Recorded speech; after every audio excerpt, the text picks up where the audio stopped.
On my watch, it's 1 o'clock. So I'm calling the October 7th, 2024 meeting of the Albemarle County Architectural Review Board to order. Could we call the roll, please? Mr. Hancock, Here. Mr. Henningsen, Here. Mr. Vanderwerf, Here.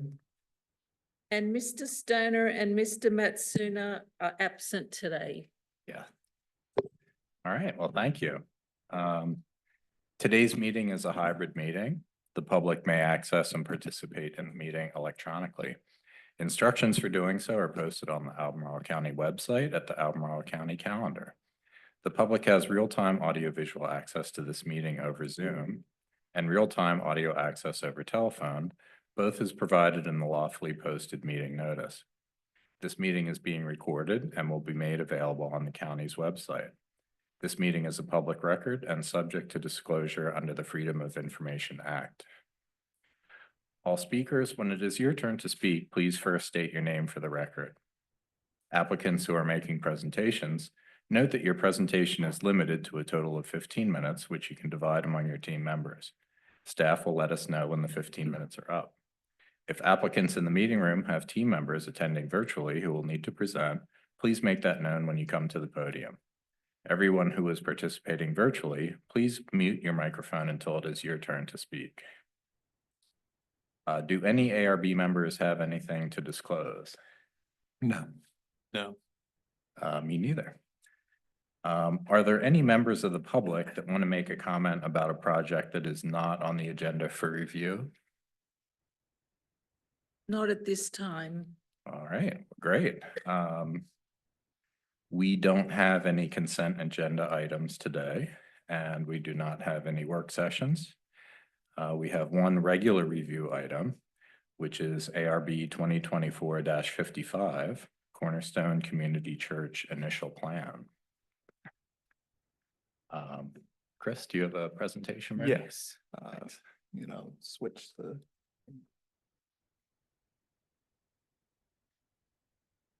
Good afternoon. Proposal being reviewed today is initial site plan to redevelop a residential parcel to accommodate the church and offices in addition to associated site improvements. Subject property is located at 1395 Stony Point Road, across from the intersection of Trailside Drive and Route 20. Across Route 20 is Riverside Village. The commercial buildings within this development have a modern appearance, but use forms and materials that have loose ties to the historic architecture of the county. Immediate surrounding context are residential buildings that vary in materials and colors, but share similarities in forms. The proposal calls for reusing the house and garage to create offices in a church. The drawings show the brick and columns of the house being painted dark gray, the existing shutters replaced with stained wood ones, wood cladding being added to the front porch, and a pergola added to the east side of the building. The changes to the garage include adding offset screen walls composed of stained wood slats to the west and south elevations, painting the metal siding dark gray, and creating a new pedestrian entrance and infilling some existing entrances. Garage is a large pre-engineered structure with utilitarian appearance. The screen wall will conceal the roof and cover most of the existing walls, replacing industrial character with a warmer, more modern appearance. The walls also establish a consistent 8-foot door height above the entrances along the facade, increasing the level of human scale. Materials, colors, and connecting devices help to visually and physically tie the house and garage together and integrate the garage into the site and surrounding context. The site changes include adding parking areas, a retaining wall, and closing one entrance. Near the northern and southern portion of the frontage are existing row trees and vegetation. Landscape plan shows frontage landscaping on either side of the site entrance. However, this landscaping is off-site and the proposed ornamentals do not contribute to a cohesive appearance. Staff recommends revising the landscape plan to show frontage trees on site and provide additional ornamental trees. Parking areas and travelways are positioned close to the entrance corridor to mitigate this negative visual impact. Landscaping has been provided. Evergreen shrubs are shown along the parking and paving north and south of the site entrance. However, due to the topography in the area, the shrubs south of the entrance are not expected to provide much mitigation. Staff recommends shifting this row of shrubs closer to the travelway. Along the southern perimeter of the parking lot, no large trees are shown. The plan does note that trees are required in this general area as a part of mitigation planting area, which may satisfy planting requirements, but no details have been provided. The trees along the frontage in the site's southern perimeter may filter the view from the entrance corridor, but off-site landscaping should not be relied on to satisfy landscaping requirements. Revising the landscape plan to provide large trees along the southern perimeter of the parking lot would be appropriate. Interior sidewalks are shown leading to the southern parking lot and the 6-space parking row west of the garage. The trees are shown near the sidewalk connecting to the larger parking lot, but no trees are shown along the sidewalk connecting to the parking row. Staff recommends revising the landscape plan to show trees that meet the interior pedestrian way requirements along this sidewalk. For an initial site plan, staff is recommending approval with the recommendations listed in the staff report to be addressed with the final site plan submittal. I'd be happy to answer any questions. All right, thanks a lot. Dave, do you have any questions? Thank you for the report, Chris. Are there any elevations are there any views of the north elevation of the building? Not that it is necessarily visible with the house in front of it. Of the house. Sorry, are there any north elevations of the revisions to the metal building? It's uncertain. It's no elevations were provided in the drawings. Thank you. Thanks, Frank. Thanks, Chris. You mentioned mitigation plantings. Can the mitigation plantings also meet parking lot planting requirements, or do they need to be two separate things? If they meet the size requirements, they may satisfy the perimeter parking area requirements. And just no details have been provided on size or spacing. And what is the mitigation? Is it for Stream buffer? I think stream buffer? Yeah. Okay. Like WTO. Disturbance in the stream buffer, it seemed like on the plan. But the Okay. applicant probably could provide a little bit more clarity. That's helpful. Thank you. Okay, thanks. I don't have any questions. And it does not seem as though the applicant is physically here. Did they have a They both should be here virtually.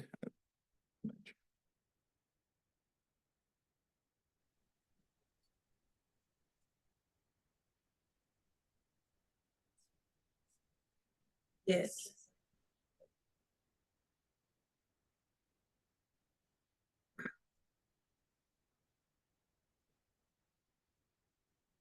Is it time for the applicant? Oh. Is it time in that for the applicant? to Yes, present? it is. Yes.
We on? Okay, great. Thank you, IT. Sorry for the delay. Steve and Kendra, we're gonna unmute your mics so you can give your presentation.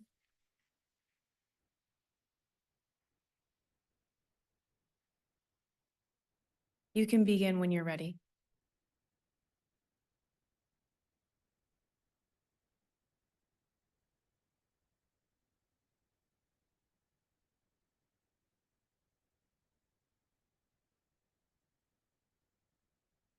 Steve and Kendra, are you able to speak?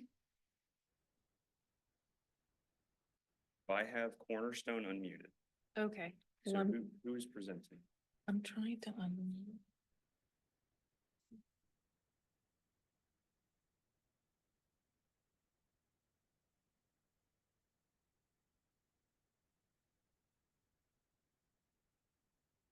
All right. Thanks for everyone's patience.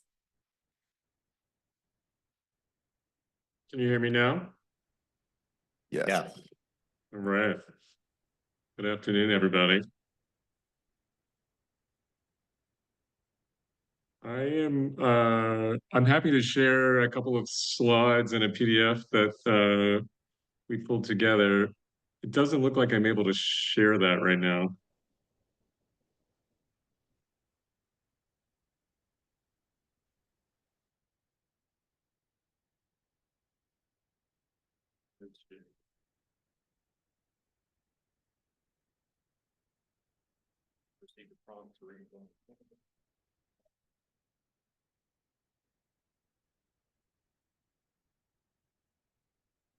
Steve, we can see your screen now.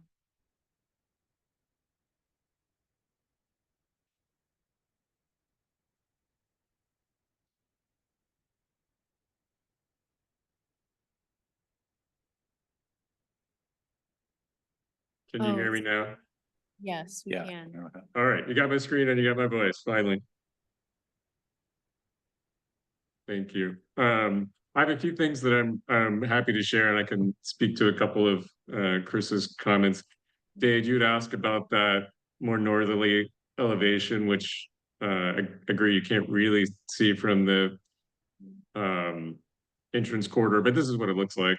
The portion on the left will come off, and then the kind of rattier looking portion on the left comes off, and then the remainder would stay. So it kind of faces that backyard behind the house.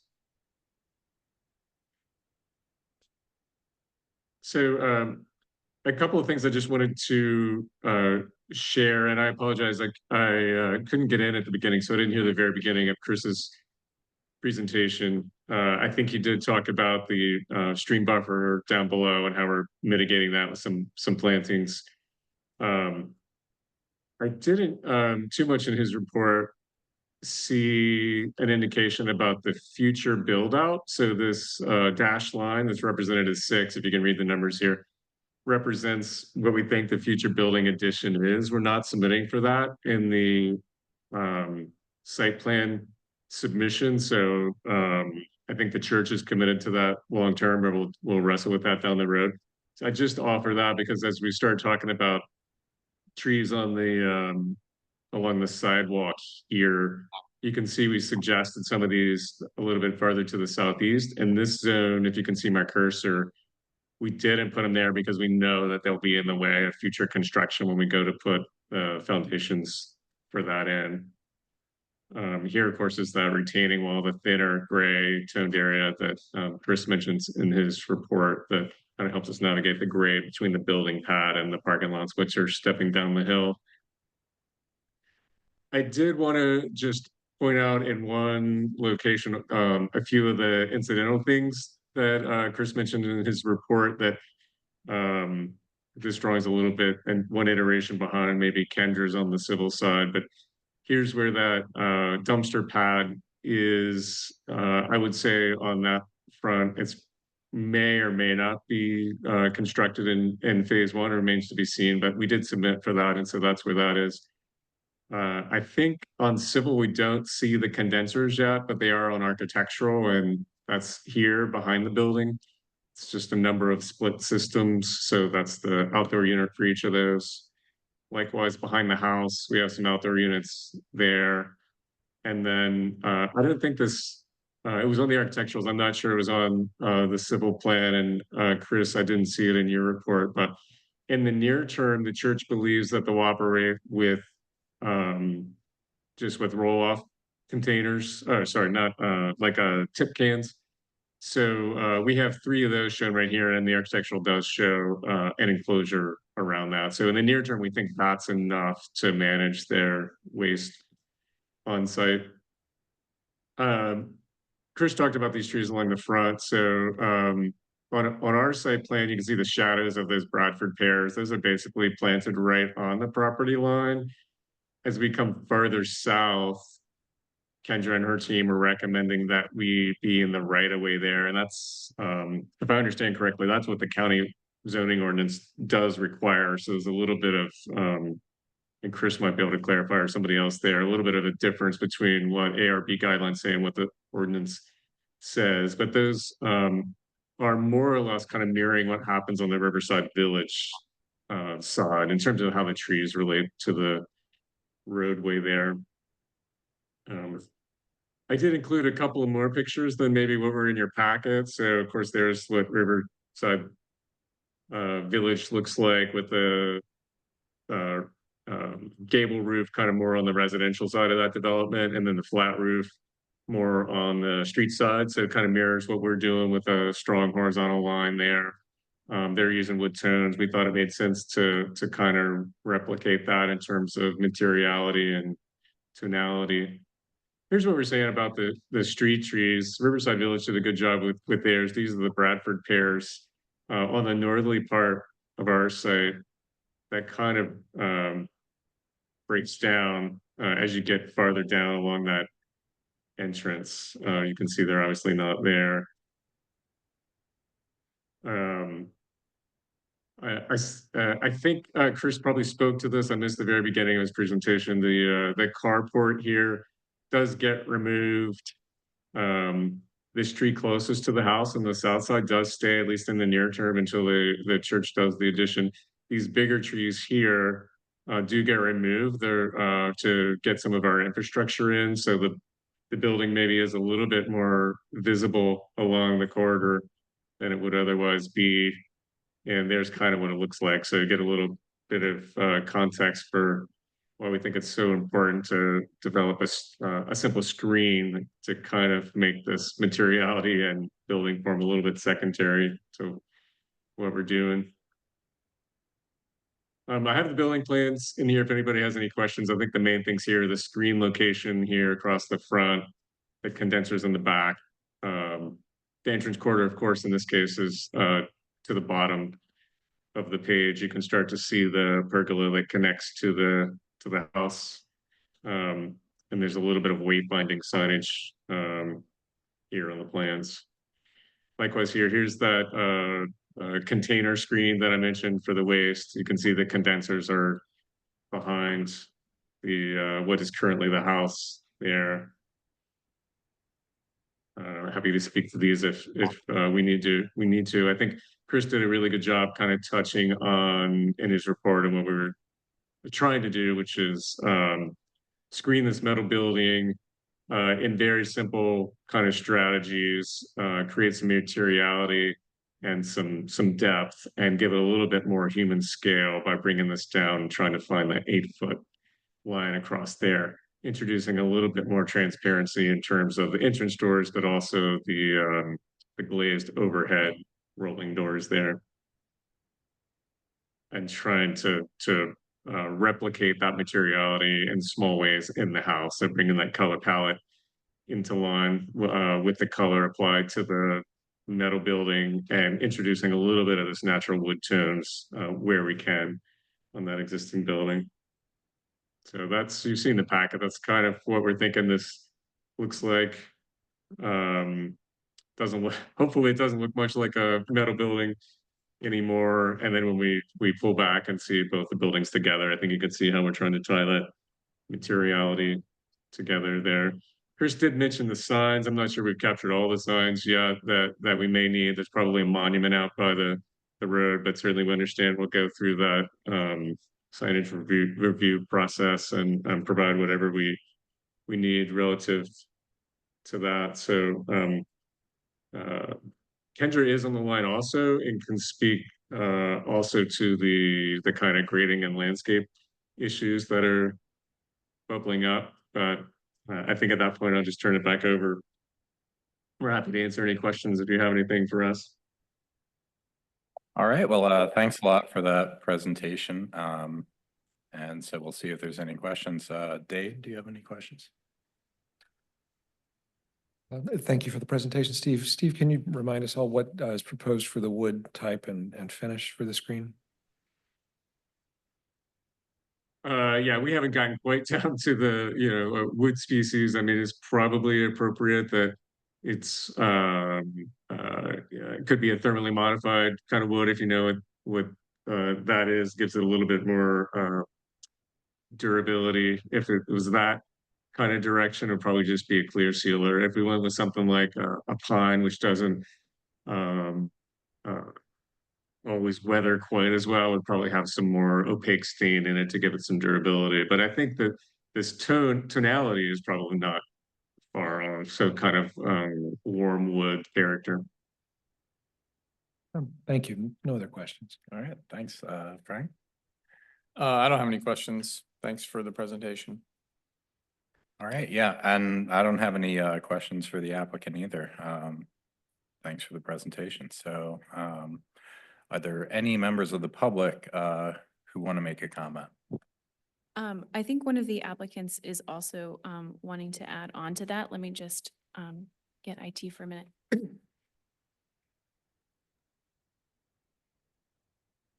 Are you trying to get me on? I think I've got permissions now for Kendra. Yes, thank you. Okay, thank you.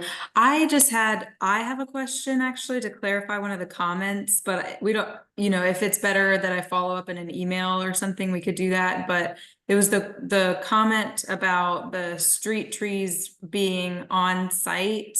And I think that if I could assume you're talking about the southern ones that are proposed. And I had them up near the road at the top of the slope because there's a very steep slope there. So I guess my question is ARB suggesting that the street trees be at the bottom of the slope, more like closer to the proposed parking area? Yeah, I think that was the intention by the recommendation. Was there in talking with planning staff, it seems it has been direction that frontage landscaping planted in the right of way is not appropriate because it can be, I mean, it can be required, but it can't be maintained if there's work or any expansion of the road that clears out that landscaping. Okay, well, I'll follow up with an email, but there is a section of code in the zoning ordinance that explicitly says street trees are to be in the right of way unless VDOT does not allow it. So I'll send that to you. I'm not arguing, I'm fine to move them. I just want to make you aware of that discrepancy. But thank you.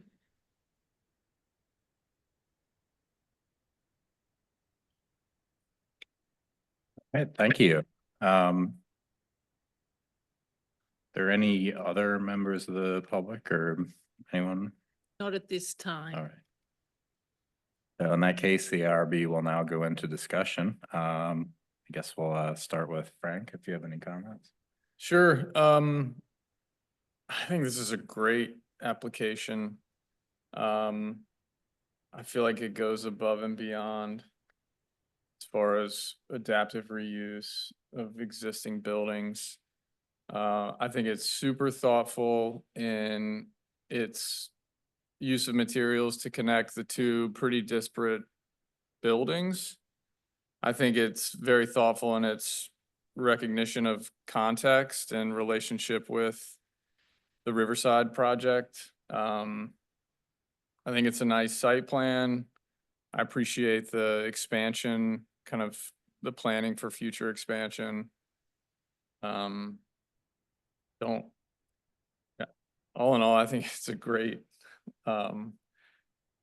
project and a great way to dress up a metal building. And make it very interesting and I think a huge asset to the corridor right there. So I don't know if you can tell, but I really like this. I should stop there. All right, well, thanks a lot. Dave, do you have any comments? Sure, I may not have quite the same level of enthusiasm, but I do share Frank's enthusiasm for the project, and I think it's a very nice improvement of the site and a good contribution to the corridor. All right, thanks. Yeah, and I don't mean to tamp down the enthusiasm, but I liked it too. And didn't have any concerns or anything about it. So, guess if we could, take a look at the recommended motion.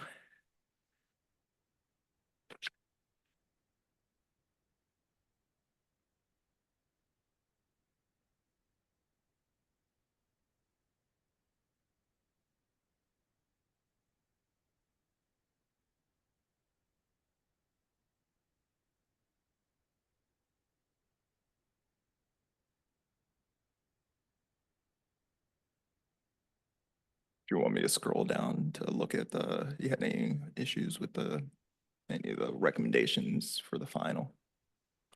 Guess it, yeah, it couldn't hurt just to take a quick look at them.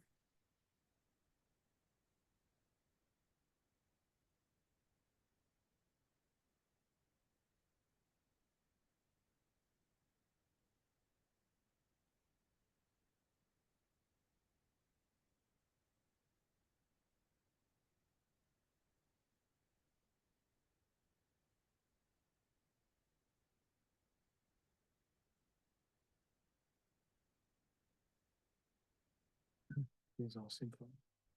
Yep. Okay. All right. So in that case, anybody like to make a motion?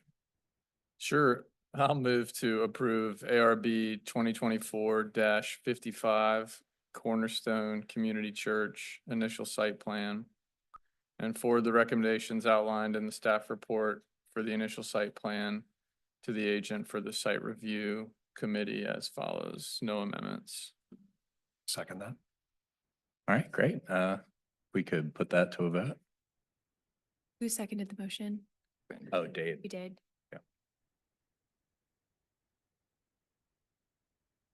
Mr. Hancock, Aye. Mr. Henningsen, Aye. Mr. Vanderwerf. Aye. All Thank right. you. Thanks a lot. All right, in that case, we will move on to other business, starting with approval of the September 16th, 2024 minutes. I'll move to approve those. All right, thank you. I'll second. All right, if we could put that to a vote.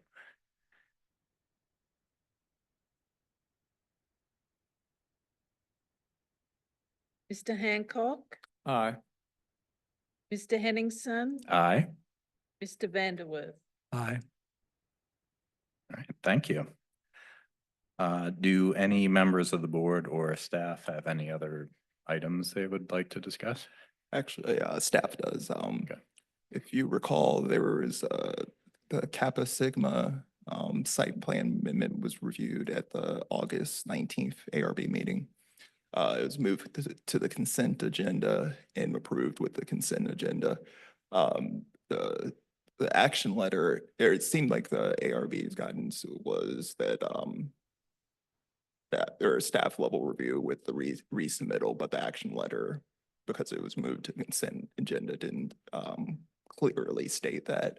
So staff their thought was to proceed with the staff level review, but because the action letter didn't clearly state that, we wanted to check with you all first if that was your intention by move it to the consent agenda of that all the requested changes could be reviewed at staff level. I think that was my thought. Yeah.